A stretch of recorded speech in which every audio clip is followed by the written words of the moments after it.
Hi, I'm Janis. And I'm Darren. And this is Event Horizon. Well, the pace of activity in this domain has not slowed down at all since we last recorded.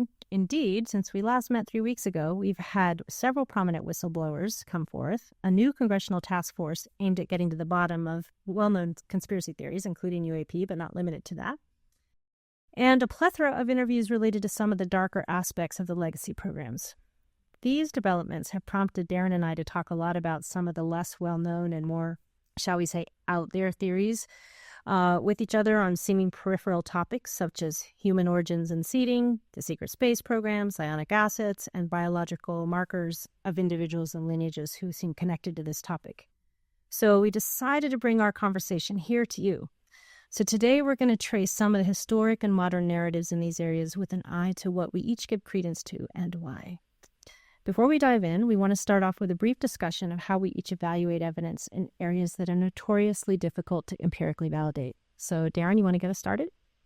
Yeah, sure. So I think this is something that you and I kind of uniquely do. I mean, of all the people in my circles, I find that I track the most with you in this area, and I've appreciated our conversations over the last year or so because we both track this in similar ways, and it requires a kind of tracking and a kind of discernment that goes beyond what you can glean through usual sort of manner.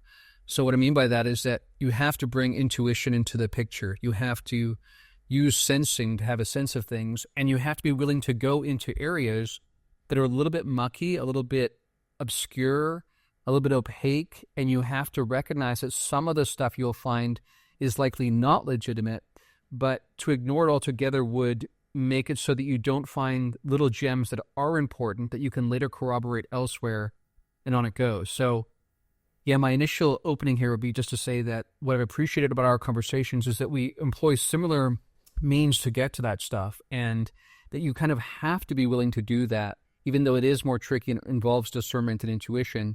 You have to be able to do that to really get at the full breadth of what's going on here. Absolutely agree.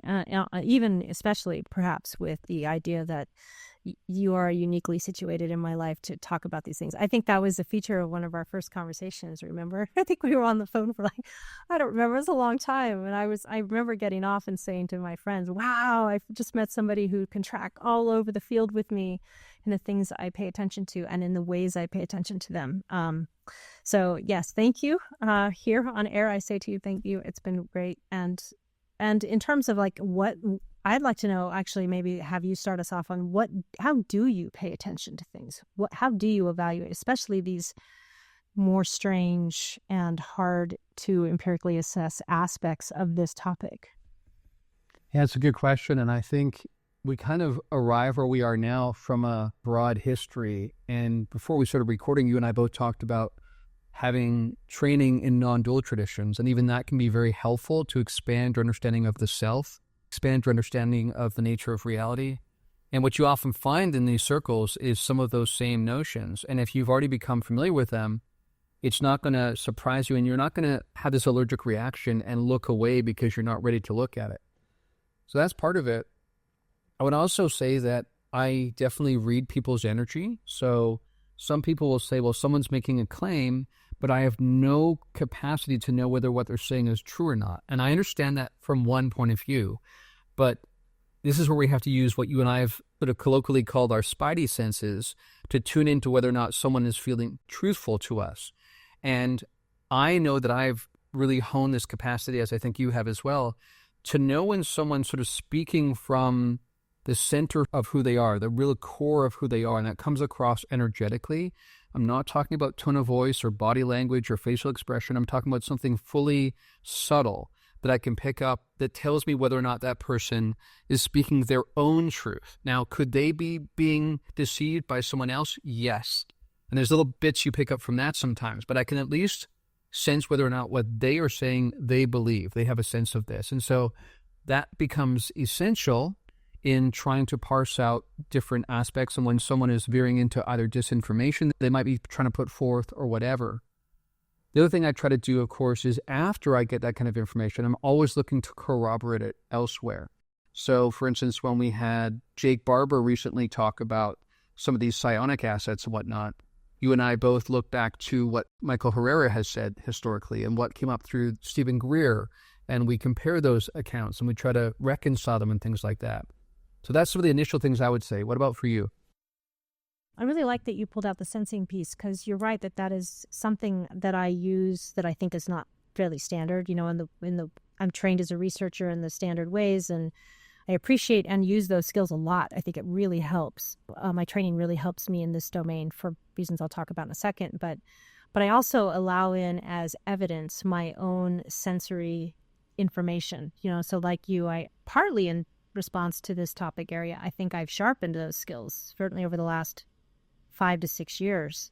And I've asked myself some interesting questions about, right, Janis, how do you know what you know? Why do you sense what you sense? Is it clean? And talk about all those filters. I've done a lot of self-study and feedback so that I could get them as clean as possible, so that I feel like they're reasonable. Do I think they're infallible? Absolutely not, which is part of why it's nice to have other ways of assessing information, as well as like other people like you to compare notes with.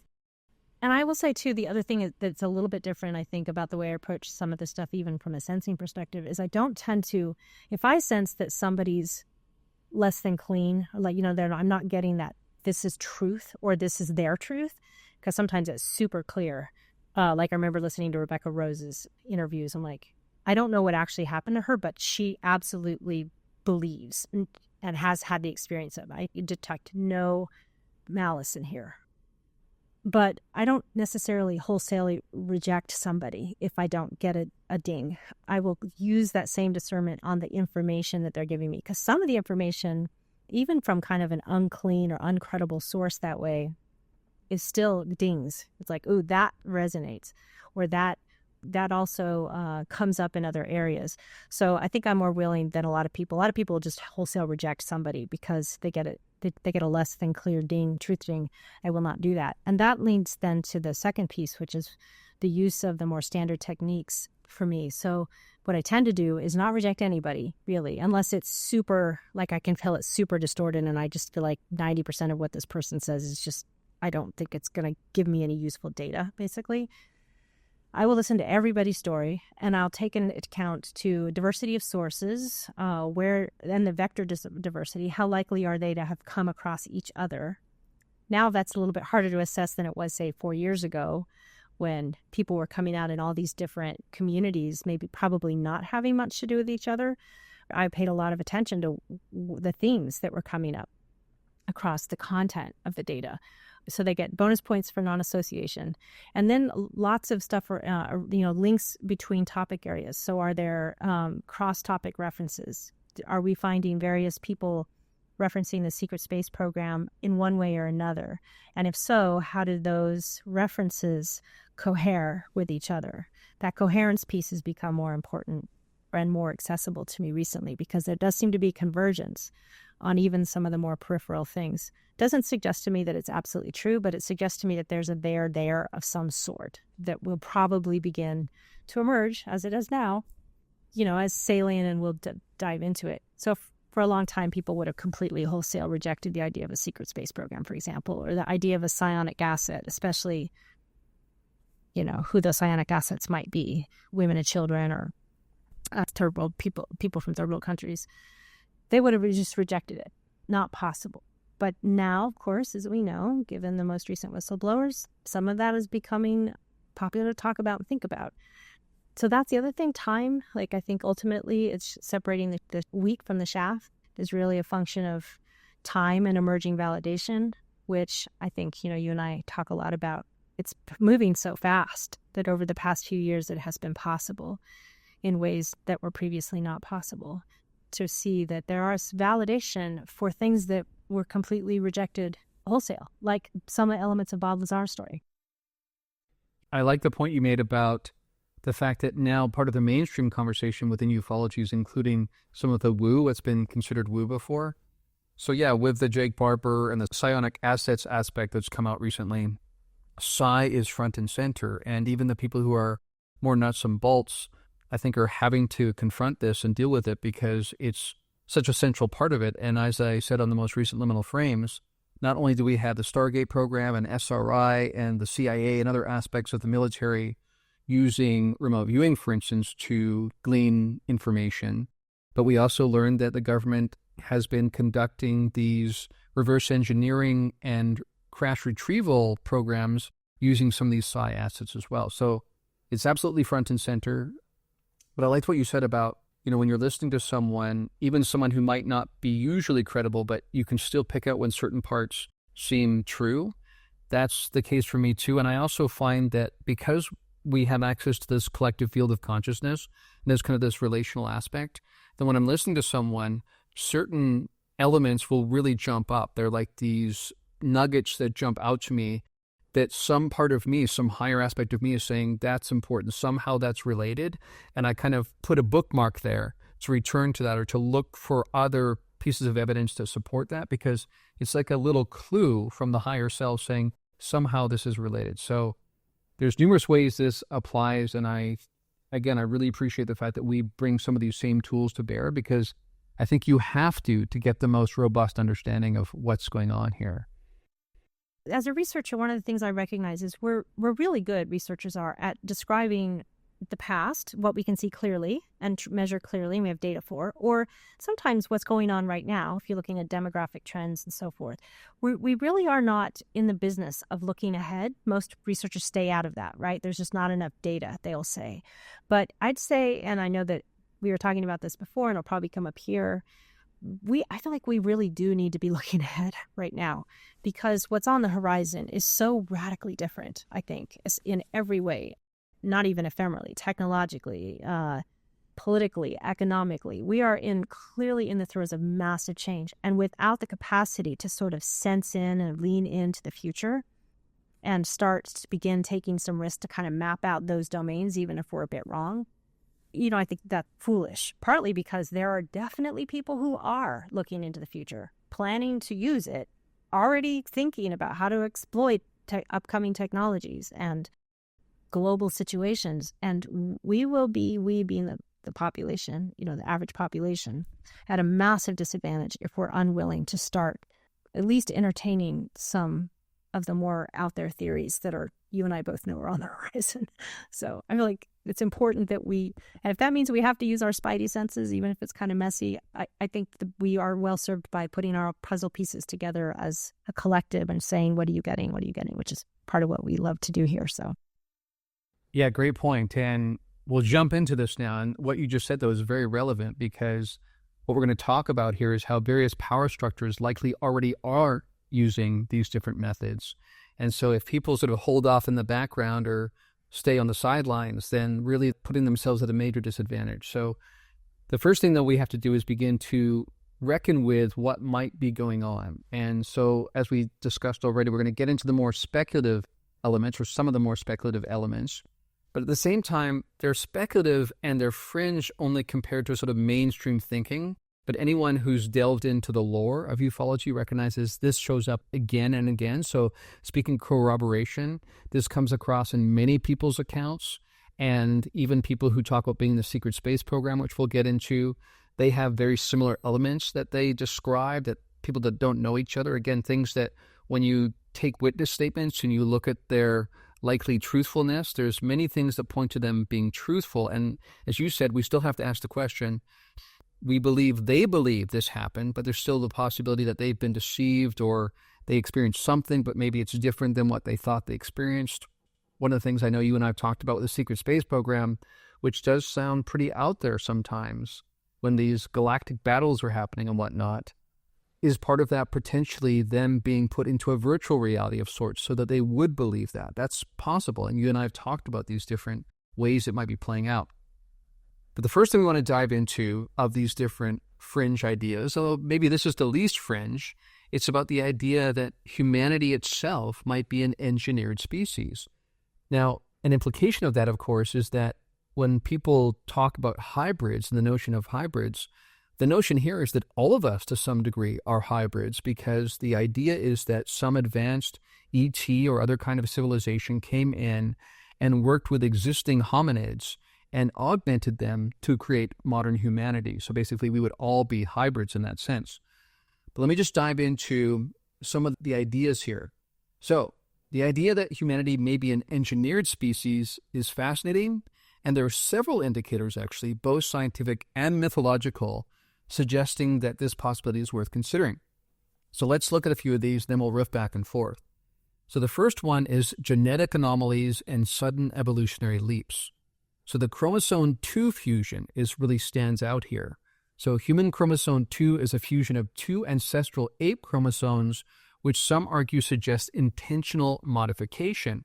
And I actually heard someone recently describe this. It's kind of like you take 2 film strips, cut them up, and then splice them together in a way that becomes seamless and you can actually watch one film. In other words, it looks pretty artificial, suggesting some sort of augmentation, some sort of deliberate intervention. Then we've got rapid brain expansion. The human brain evolved far more rapidly than what is typically expected in evolutionary biology. Then we have the FOXP2 gene.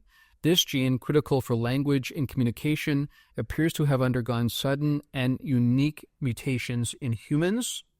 Then, of course, we have the so-called missing link problem that many people have heard about, where there are abrupt transitions in the hominid fossil record with no clear lineage leading from earlier primates to modern Homo sapiens.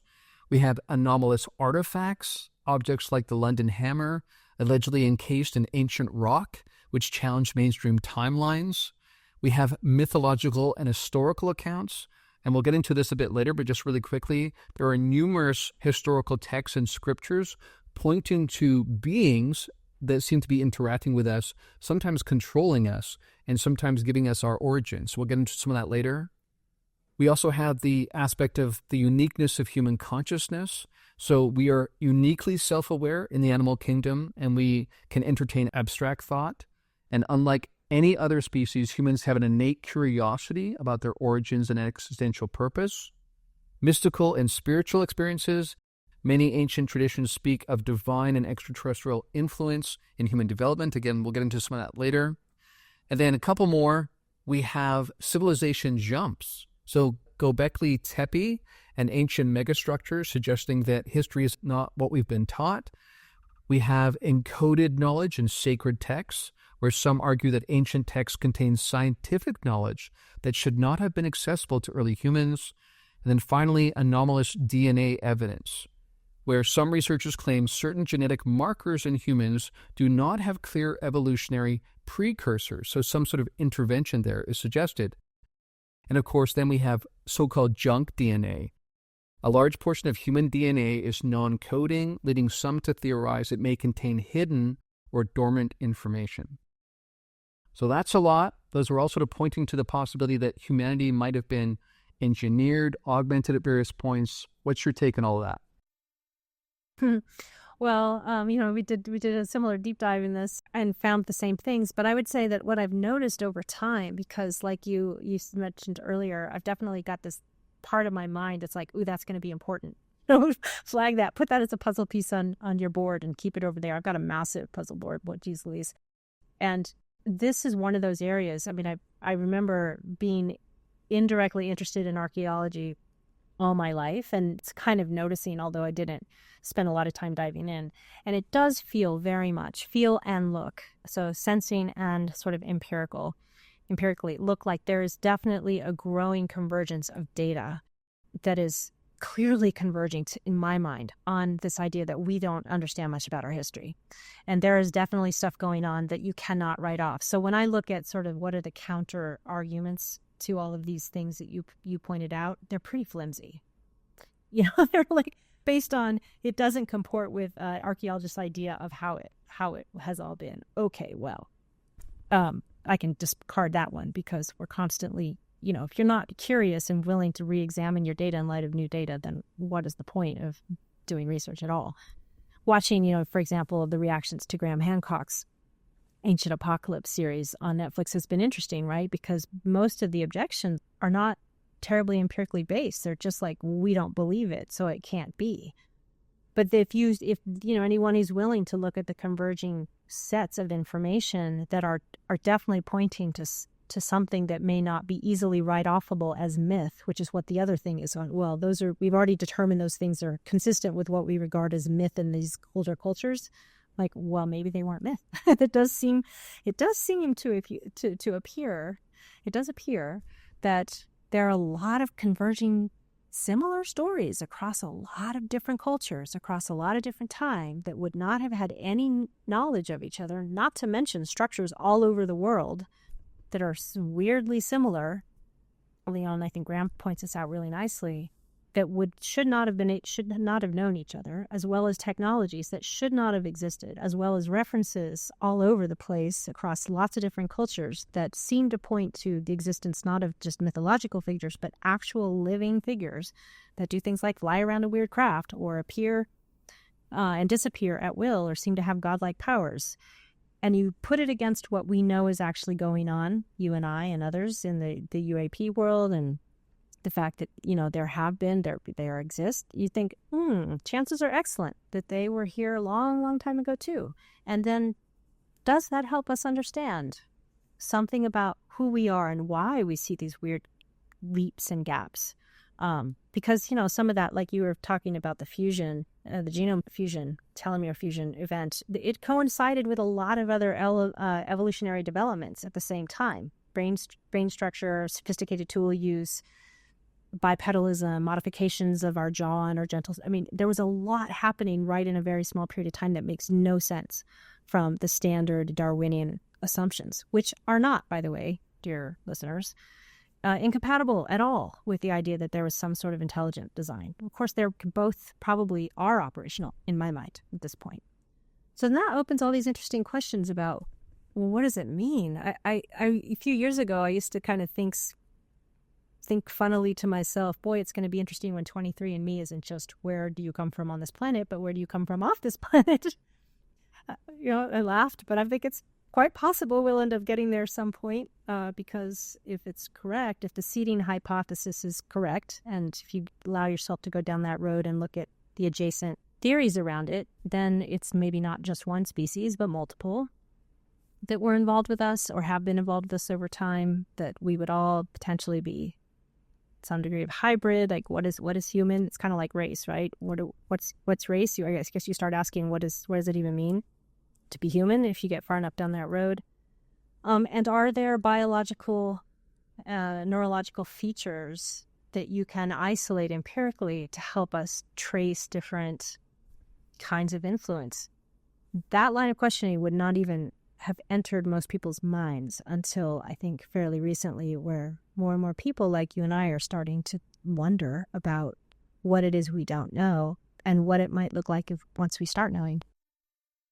Yeah, absolutely. And a few things to touch on there. First of all, when you brought up intelligent design, I remember when I was studying religious studies, the way that that's framed is one of two options. Either this is all naturalistic, quote unquote, or it's intelligent design by a deity, by God, right? And what was not introduced as a possibility in those circles was the notion that some other sophisticated ancient civilization might have seeded us.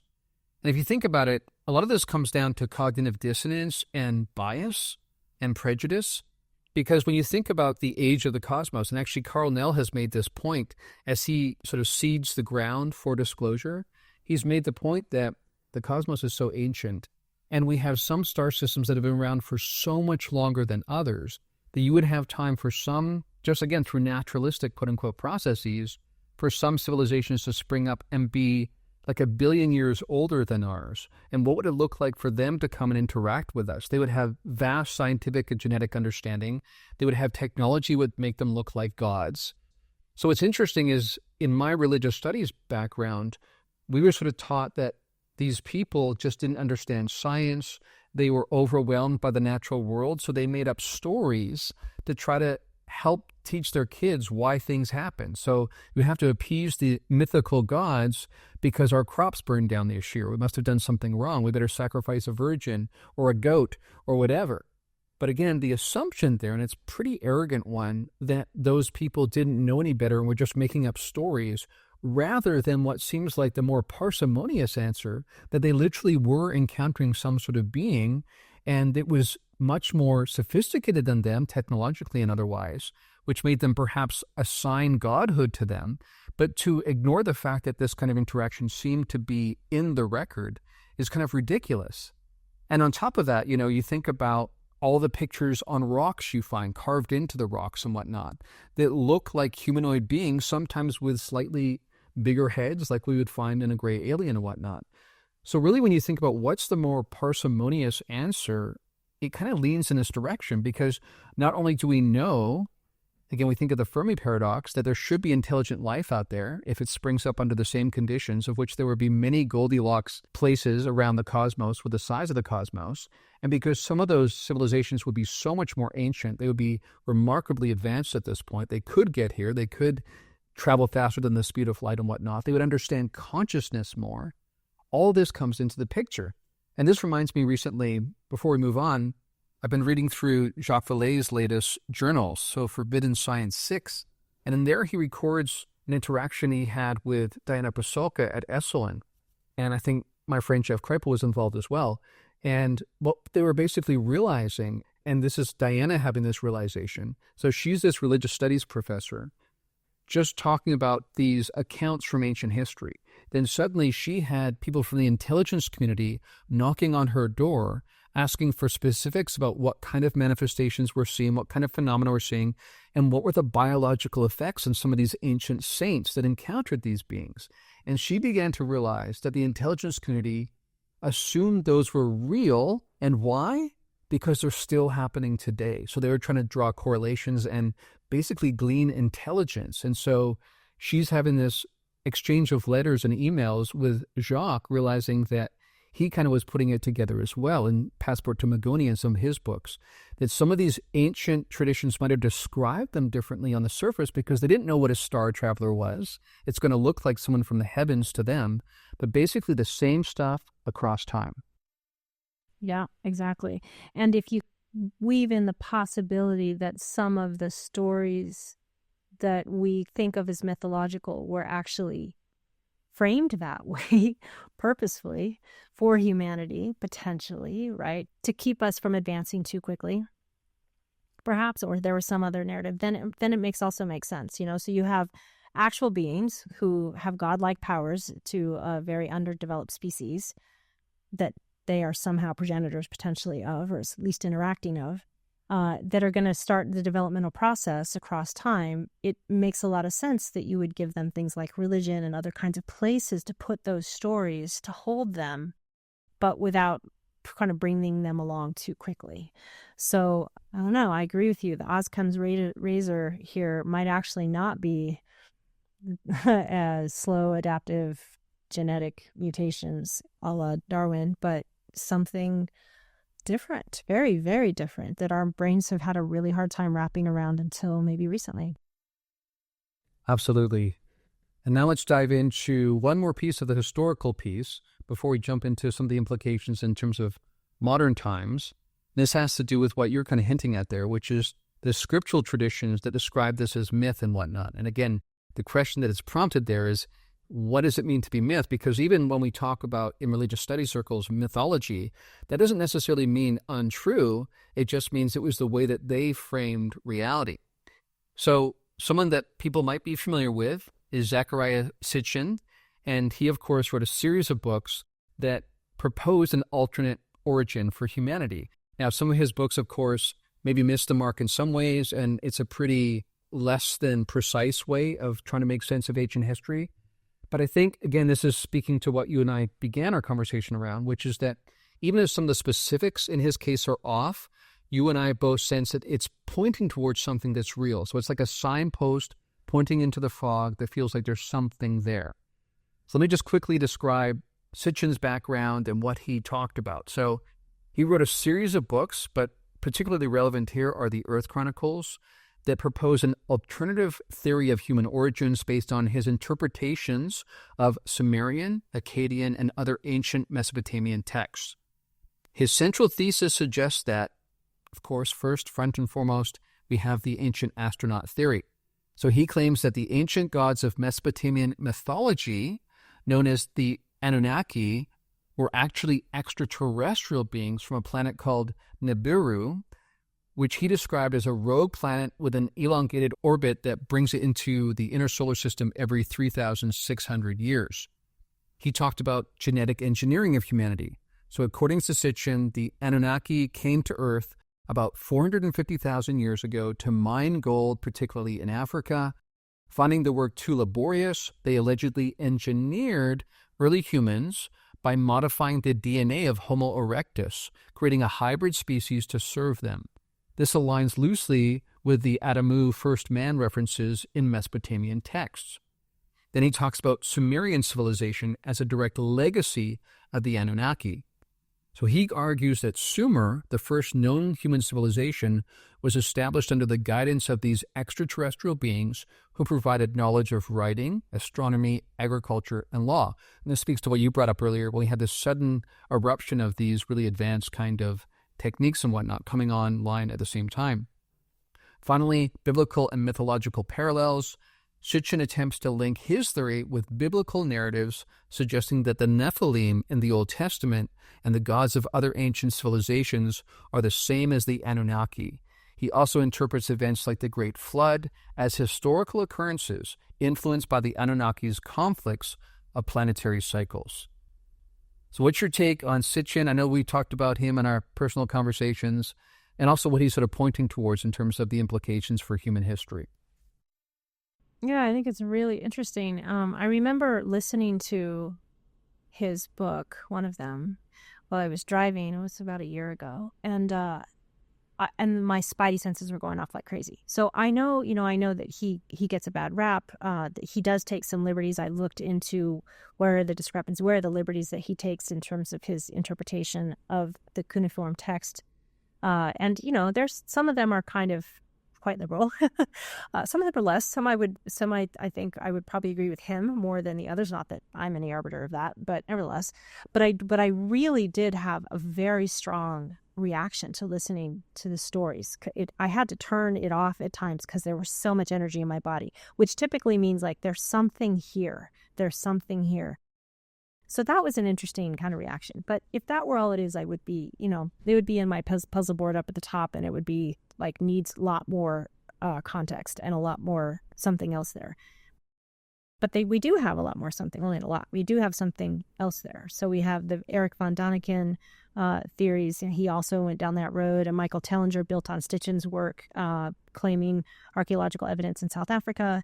And then maybe my first entry point to this whole thing was Paul Anthony Wallace, who doesn't necessarily, well, he actually does end up talking about the Anunnaki, but he is looking at biblical interpretations, especially starting around the Elohim and the idea that that term itself, which is rife throughout the Bible, doesn't refer to a god. It refers to several, and it's like a princely origin.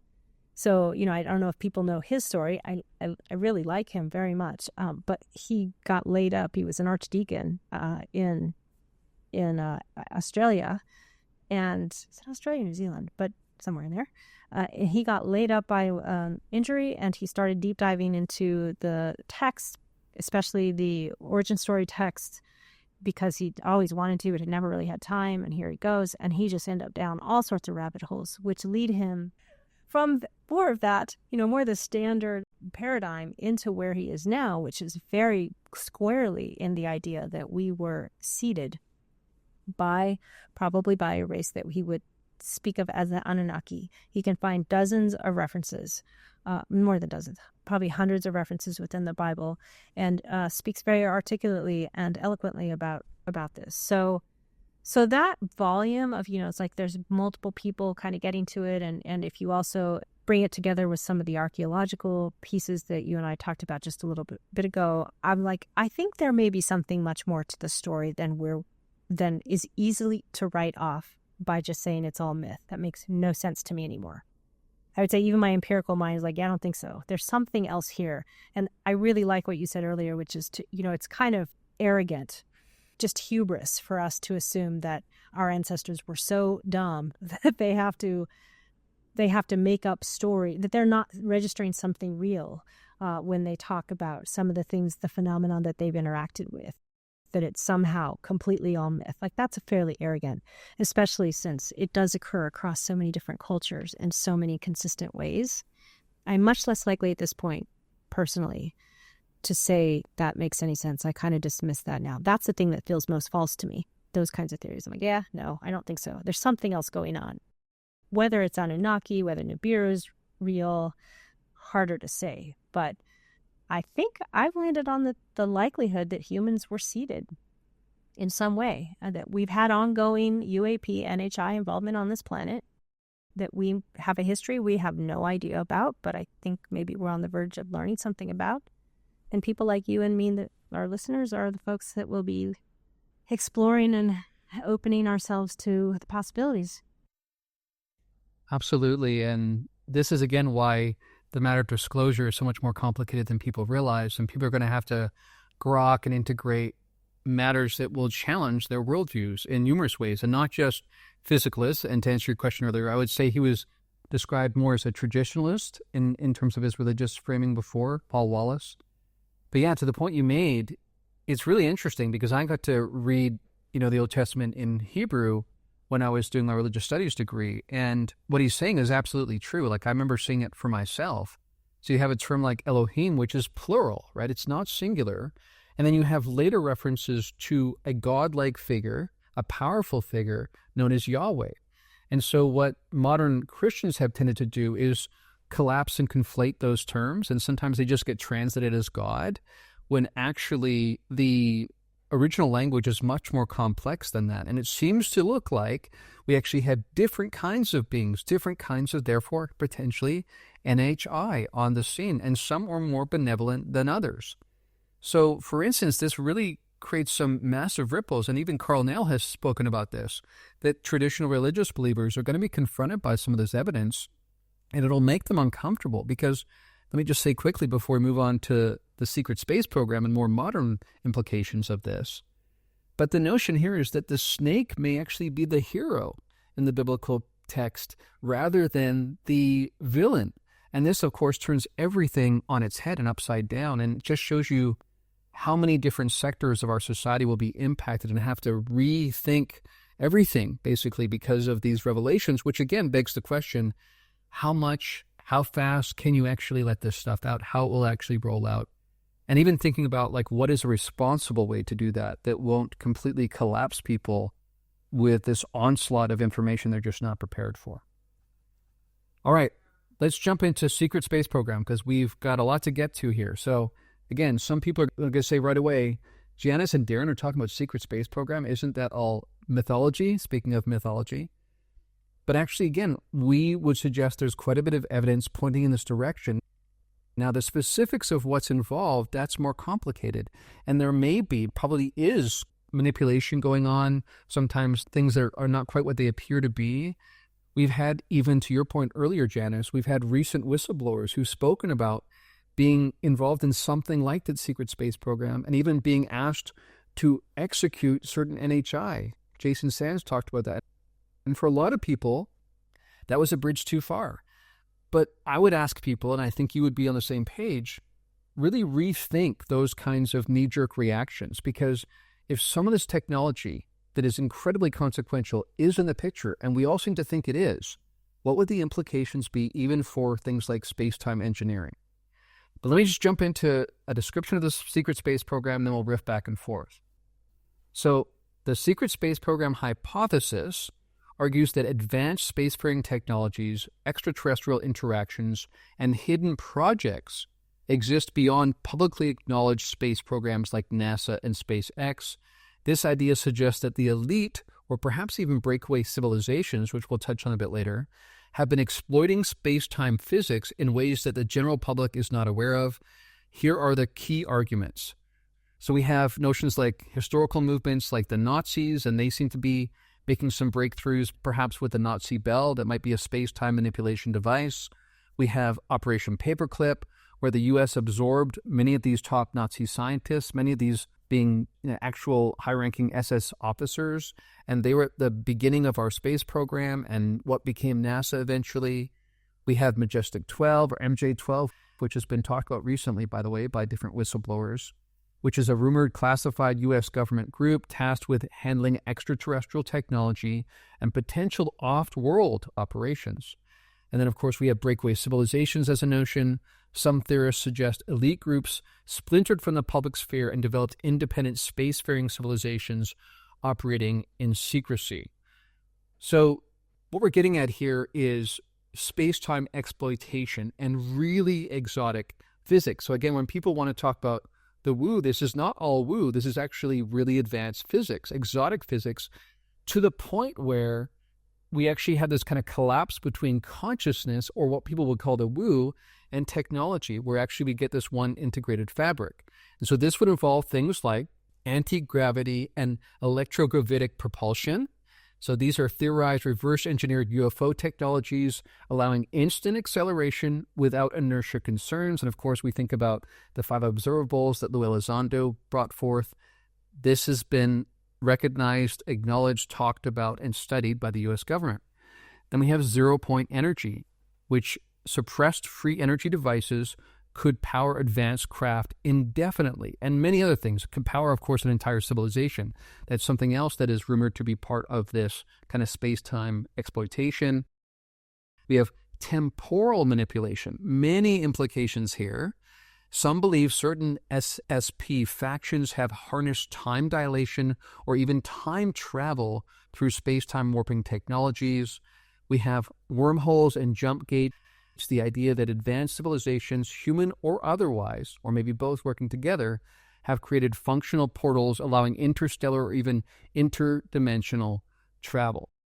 So this relates to how some people coming out of the secret space program, witnesses who said they've been abused and brought into this, they will say that this involves sometimes galactic warfare, things happening on other planets, on the moon, on Mars, beyond the solar system. Many people think that sounds outlandish because we're barely getting to the moon again after the 60s. And how could that possibly be the case? We're still using really rudimentary rocket technology. How could we be a spacefaring civilization at this point? The point being that if this is all kept under wraps and it's orders of magnitude more advanced than what we're using in our conventional circles, then some of this would be not only possible, but you would actually expect it. So what's your take on secret space program stuff and how you've kind of tried to make sense of that over time? Well, let me just say, barely getting to the moon, or so it seems. I mean, right. I mean, if you start to think of it from another angle, like, what if you wanted a population to not realize that we've not only gone to the moon, but we go back regularly, that there's other things there, that maybe there's other people there? Then I think you would just structure it the way that we structure it. It doesn't even make sense that we haven't been back to the moon. Like, why haven't we been back to the moon since the 60s? So to me, when I start thinking from that angle, I'm like, well, things look a little bit different. That actually maybe there's a whole another puzzle that starts to come together that actually comes together pretty well with all the different pieces that I have, but does seem completely out there. So it does, it means that we have to be super careful, I think, in our assessment of viability. But I would say whenever I get a little bit confused and I go back to like, well, what's most real? I'm like, what do I know? What do I know to be true? I know two things the two places I always go to. One is I know that my experience of anomalous behavior or anomalous experiences is real because I've experienced it. I've experienced precognition. I've experienced seeing through time in a lot of interesting ways that then bear out in my personal world as true. I've experienced communications with beings I don't even really understand where they are, but they've been there my whole life. They give me information that I shouldn't otherwise be able to access if the physicalist assumptions are correct. That's a lived experience that I'm willing to lean on heavily.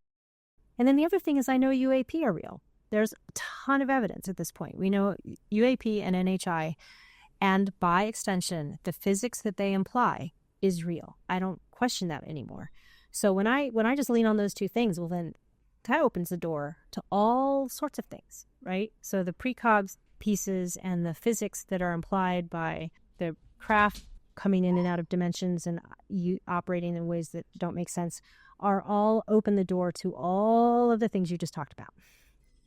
Secret space programs? Well, as much as I think I would have been resistant a few years ago to that just because of the dark edges of it. My God, the thing that's the most difficult to wrap my brain around is not the existence of the crazier elements of it, but the darkness of it. Like, really?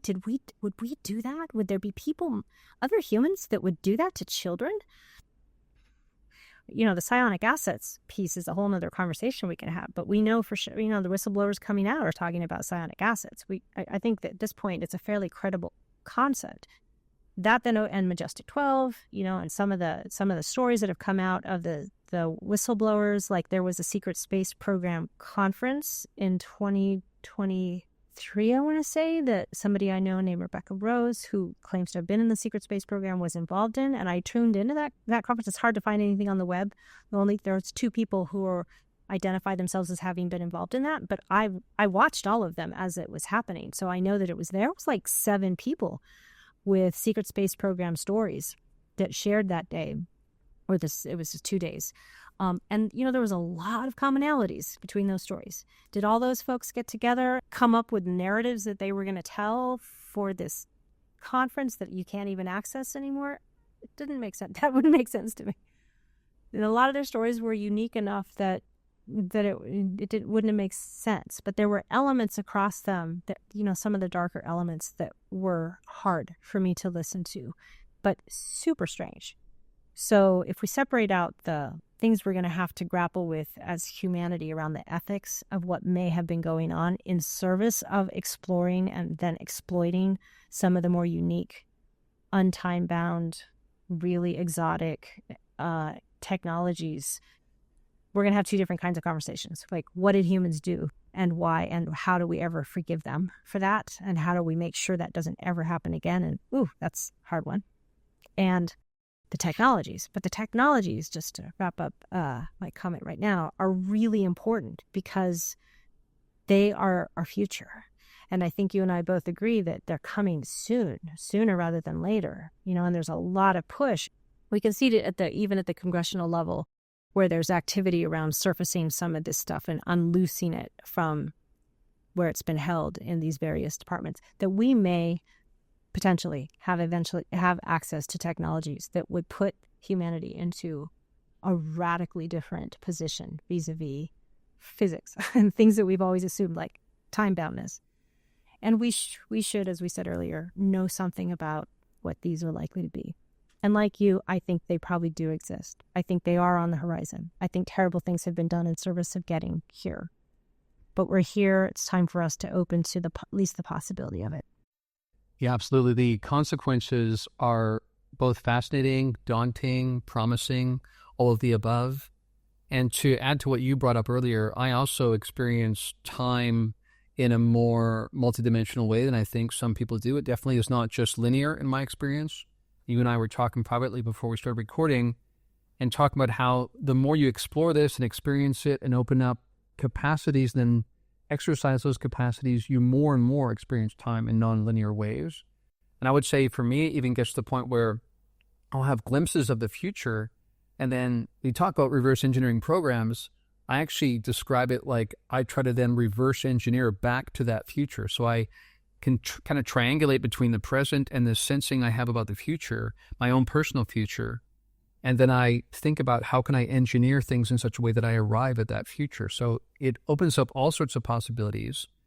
I also think that key here is, again, that this is coming into the mainstream conversation to some degree through these whistleblowers.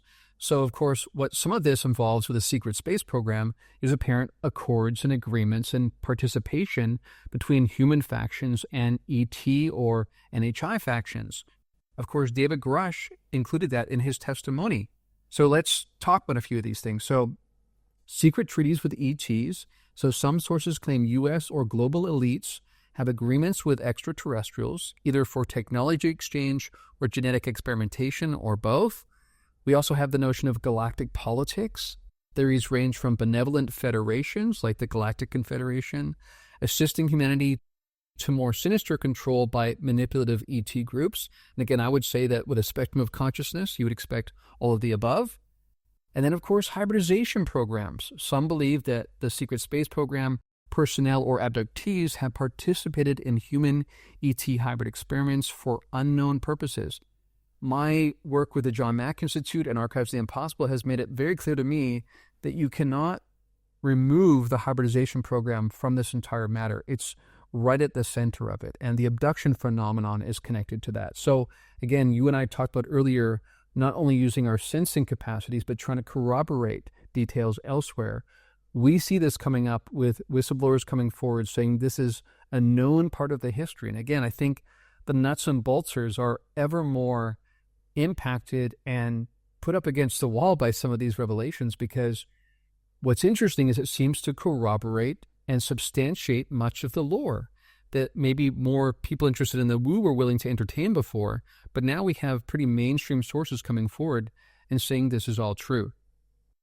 So the implications, of course, are vast for some of the reasons we talked about, that this would involve space-time engineering, therefore. You could, for instance, you could hide aspects of this in a pocket reality, in a pocket space-time.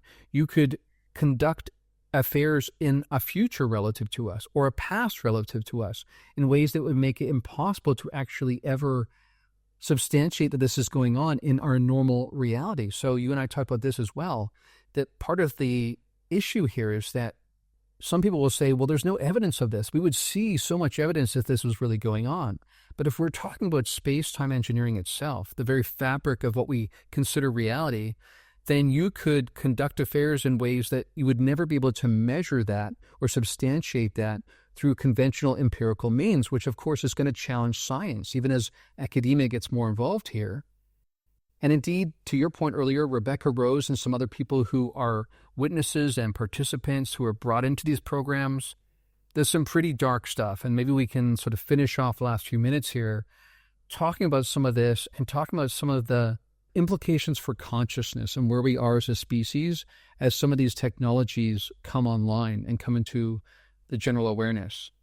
Some of this is pretty dark. It involves the fracturing of the human psyche, so that not only can you actually conduct affairs perhaps in a pocket space-time separate from our usual one, but you also create human beings who have vast disassociation going on, where you kind of create these kind of super soldiers, or the Manchurian Candidate film comes to mind here, where people have pockets within their psyche that are engaged with, turned on, and they conduct affairs in that persona, and then they switch to a different persona. And sometimes for them, it's even confusing what really happened. And did it really happen? Was it a dream? Wasn't it a dream? And on top of that, there's sexual exploitation that happens both for, unfortunately, children, as well as men that get drawn into this, then who are able to be sort of held hostage by things that have happened. This is all part of the nefariousness that you will discover if you get into these avenues. It is pretty dark. It does involve as much about manipulating and fracturing human psyches as it does the fabric of space-time. This is all in the mix, Janis. So how do we make sense of this, and how do we try to move forward if this is really going on? Yeah, Darren, I mean, this is the tricky one, right? And I think when you and I first started this, we said we would kind of not go here, at least not right away, because it is kind of dark. But, I think we are here.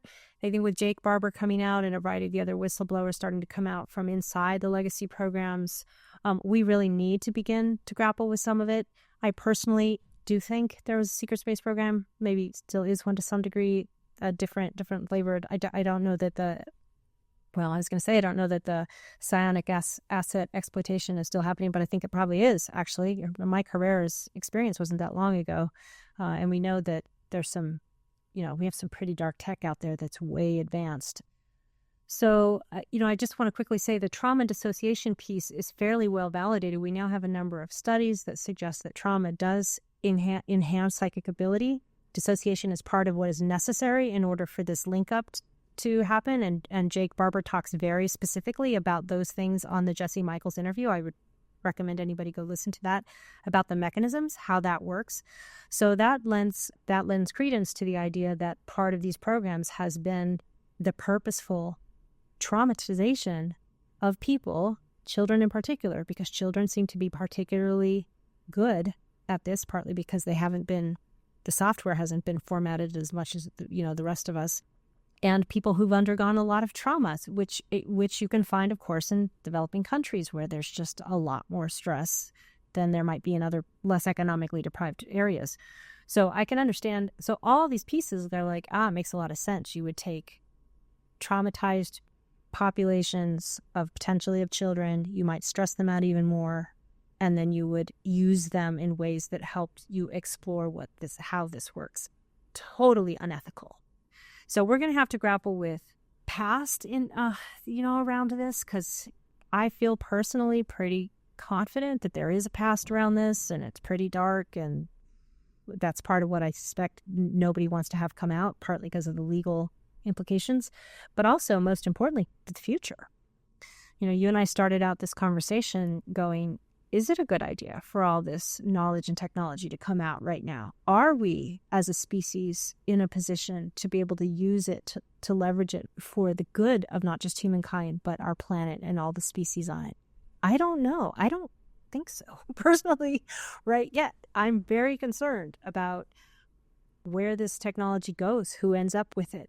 I think a lot of the people who are very interested in getting their hands on it right now would not use it in ways that I think would be good for humanity, personally.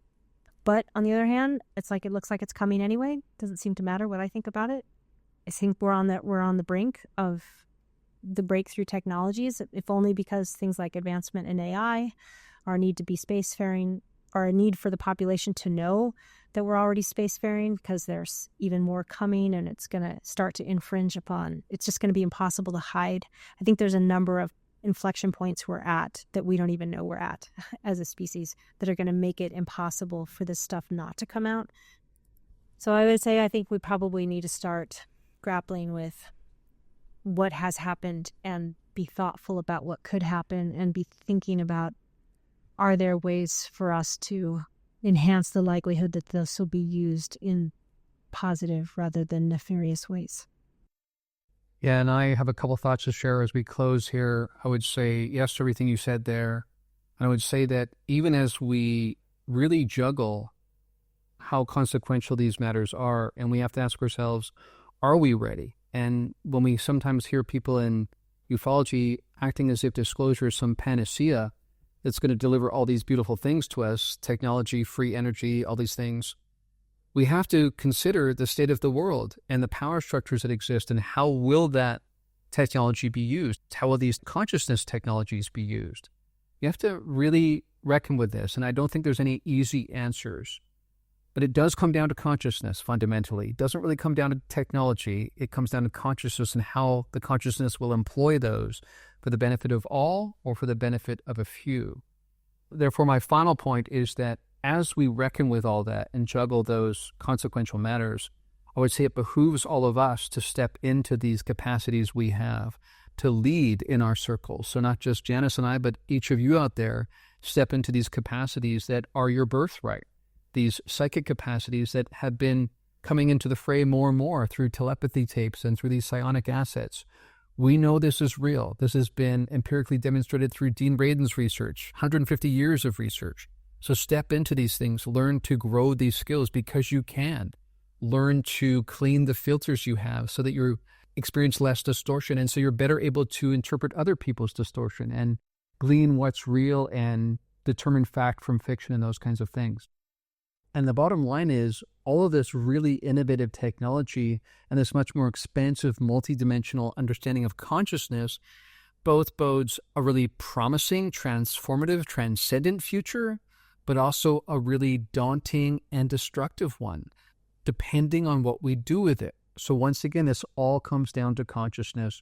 Will we individually and collectively rise to meet the potential of this moment or not? We shall see. But ongoingly, as this all unfolds, we'll be here on this podcast talking about these matters and encouraging our participation as well, so that we can live into and expand into our immense potential. And on that note, we hope you'll join us again in a few weeks' time for another edition of Event Horizon.